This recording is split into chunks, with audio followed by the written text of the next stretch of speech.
Well, hello vinyl community, it's Matt and I'm back for another video. This one shouldn't be too long. Basically folks, what I'm going to do is just give my quick review of the two brand new Paul McCartney songs that have just been released. It's a double A-side single with the song I Don't Know and the song Come On To Me. It premiered in the last couple of days. Also, there was a big carpool karaoke with James Corden last night on the Late Late Show. Hope you caught that. It was excellent. It was well over 20 minutes and it was fabulous. I thought they did a great job with that special on the Late Late Show. And basically, I've listened to the two new songs on Spotify, and I'm able to hook up Spotify through my telephone right to my big stereo system. So in other words, I wasn't just listening to these two new songs on some little speaker off my phone. I wasn't listening to them on a little boombox type system. I was able to patch the whole thing into my full stereo system, and I have two old big Technique speakers that are like 3.5 feet tall. They go back to the old days. They don't make them like this anymore, and these things are loud. And I crank the two songs and I play them over and over again several times to get a good taste, a good feel for the two new songs. So I'm going to give my review right now of the two songs. I'll give a grade to each song at the end. And again, I'm not going to address too much what other people have said. I've only seen a couple of other opinions about these songs. A few people that like it, and I have to admit I've heard and read a few people who do not like these two new songs. And that's up to them. I'm not going to judge them. I'm not going to try to second guess why they don't like the songs. All I'm going to say is everybody's welcome to their own opinion. The one thing I will say though is, you know, people, we're running out of time here with Paul and Ringo putting out new music. Whether you want to accept it or not, Ringo is 78 years old and Paul's 76 now. How many more years are we going to get great albums like Give More Love from Ringo? Okay, how many more great albums like New, and I'm hoping with the new album also, are we going to get from Paul? Think about it. I mean, they're getting up there, and that doesn't mean just because they're getting up there we have to, you know, they can put out, you know, an album like John's wedding album or Two Virgins and we're supposed to love them and think they're the greatest thing ever made. No, I'm not saying that.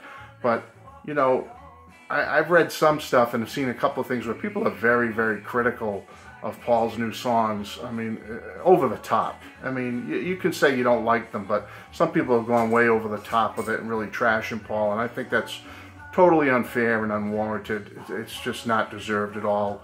I think some of these people, they're looking for the next Let It Be, they're looking for the next Long and Winding Road from Paul, they're looking for the next Hey Jude. I don't know what they're looking for, but they're never going to find it. So good luck to them. They want to be critics their whole life and just criticize everything that comes out. Great, go for it. Not me. I'm going to appreciate and enjoy it while it's happening right here and now. I'm not going to wait till 10 years from now and then look back on these times and go, oh yeah, remember when Paul put out that great album? I'm not going to be like that. I'm going to be totally open to what Paul and Ringo put out, what they release, and really be fair with it and understand in the context of the times we're in right now. It's 2018. It's not 1968 anymore, and Paul's not going to sound the same vocal-wise. Ringo's not going to sound the same. Paul may not even write the same songs like he used to, but it doesn't matter. I'm going to try to be open to their new music, and I think I have with these two new songs from Paul. So the first one's called I Don't Know. First of all, there's the piano intro I like. Some people have criticized the length of the piano intro. Not me. I think it's fantastic. It's a great, smooth, tender intro at first on the piano. I've got some notes, by the way. I think the piano intro really sets the mood for the song perfectly. It just sets it up right and it gets you right in the mood for the song. All of a sudden, a nice melody with a strong beat kicks in. I love the modern, slow beat Paul's put into this song. The lyrics are fantastic, in my opinion. I mean, is he trying to be Robert Frost here or write some very mind-blowing lyric? No, I'm not. Some people are looking for that out there. For me personally, yeah, I didn't want to hear I love you and you love me. But Paul doesn't do that here. He writes some great, fantastic lyrics.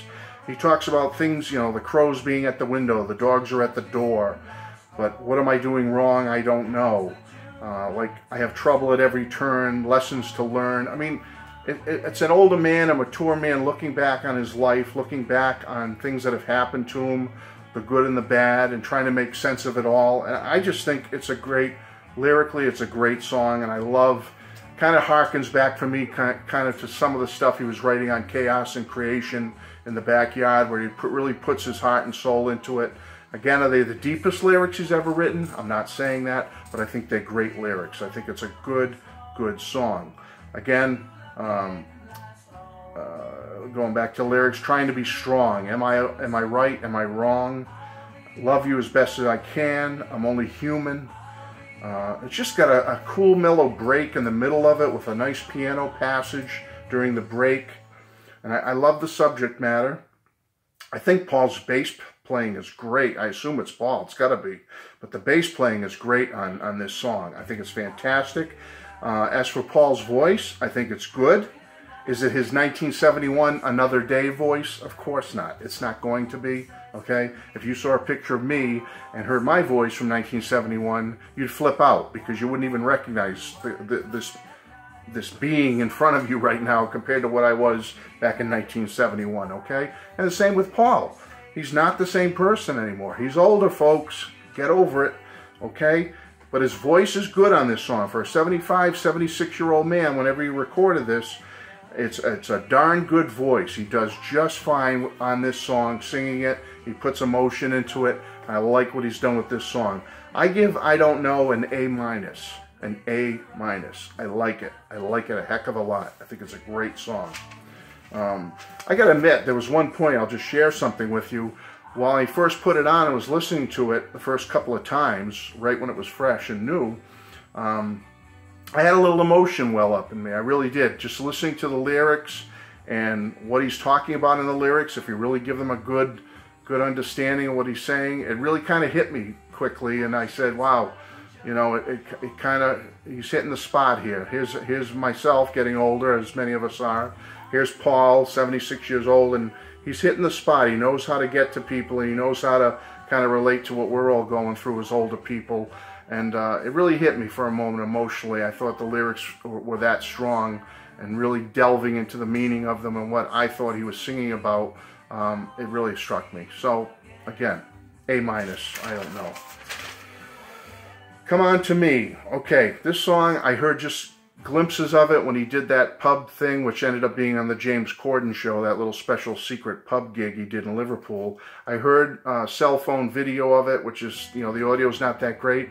But I have to say, for the few seconds I heard of it on those little cell phone videos, I liked it. I thought it was a great little rocking piece. Now that I've heard the complete studio version of it, I gotta say, Come On To Me rocks along very nicely. It really does. It's got a very modern groove, and that beat for it, like Paul singing, at first you hear the guitar, and then Paul singing along with the guitar, but when that beat kicks in after a few bars, that is just such a strong, powerful beat. It's one of these, and I'm an old fart, but it's one of these songs that makes you want to get up and dance. When that beat kicks in, and it really starts grooving along, I gotta tell you, that's just great. What a nice groove and beat to that song. It's catchy as hell, let's be honest. Even if like some people have said, oh, it's repetitive, it's repetitive. You know, that's what some of the best pop songs are, folks, that get us all up dancing and singing and getting into it. They're repetitive. They stick in your brain, and that's what this song does. So yeah, is it have some repetitive parts in it? Sure, it does, but boy, is it catchy. And boy, there's lots of hooks, and it grabs you, I gotta say. It grabbed me right away. I liked it on first listen. And as I said, going back to my notes here, that it makes you want to get up and dance and move. And that's exactly how I feel about this song. Now, I know that Paul's got to be on to something here when I've talked to 4 different younger people about this song and had them listen to it. And I won't say who these people are, but they were 4 people. They were in between the ages of their early 20s, the youngest being 24, and the oldest being in their late 30s, about 37, 38. And all 4 of them loved or very much liked this song, Come On To Me, very much. So, okay, you take that for what it's worth, but I'm just telling you, when I have young people telling me, yeah, he's on to something here, this is a good beat, this is a good groove, he's got the modern style here going, but it's still pure classic Paul.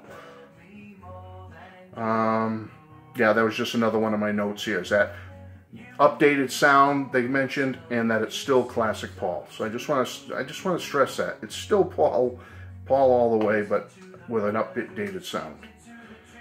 And the one thing I do wish on this song myself personally, I wish there was a little more guitar. A couple more little guitar breaks would have been nice in there. Maybe a cool little solo, even a short one at one point. A nice stinging guitar would have been cool. There is some good crunchy guitar in it, but I just wish there was a little more guitar in the song.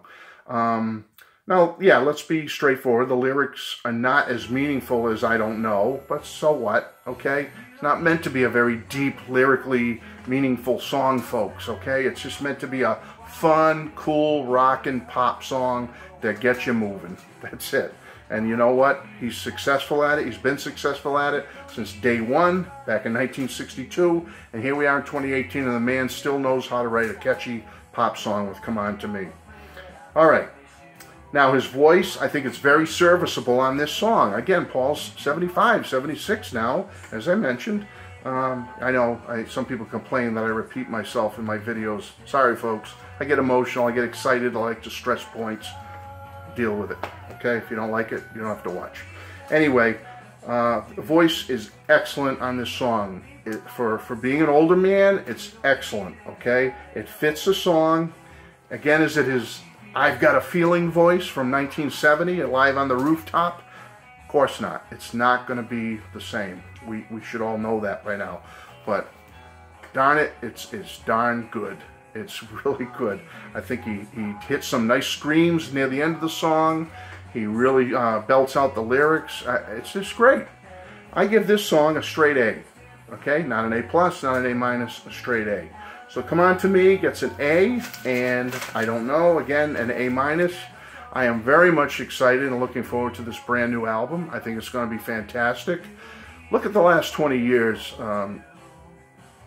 that Paul's been putting out albums. Wow. You know, Flaming Pie, one of his best of all time. Sorry, it is. Chaos and Creation in the Backyard, one of his best of all time. Truly is. Even Memory Almost Full 2 years later in 2007, I think that's one of his top 10 albums. I think someday I'm going to have to upgrade my Paul McCartney top 25 album list, because I think Memory Almost Full deserves to be in that top 10 now. And now we have New in 2013, which definitely is in his top 10 albums of all time. I mean, think about it, folks. In the last 20 years, I can think of 4 albums Paul's put out that are some of the best of his entire career. What do you all think about that? Flaming Pie, Chaos and Creation in the Backyard, Memory Almost Full, and the New album. So what does that tell me? That tells me that Egypt Station, coming up on September 6th, there's a pretty good chance it's going to be a top-notch album. That's just my opinion. We're only getting a little taste of it with these 2 new songs, and you can only imagine what else he'll have on this album. It's supposed to be 14 total songs. There's 12 more songs, plus who knows, it might be bonus cuts on deluxe packages. But I think it's going to be fabulous. I'm really looking forward to this new album. I'm excited about it. I think Paul's just amazing for what he can still do and the things he can come up with after all this time, and God bless him. And God bless you, and thanks for watching. Looking forward to the new album. Bye-bye.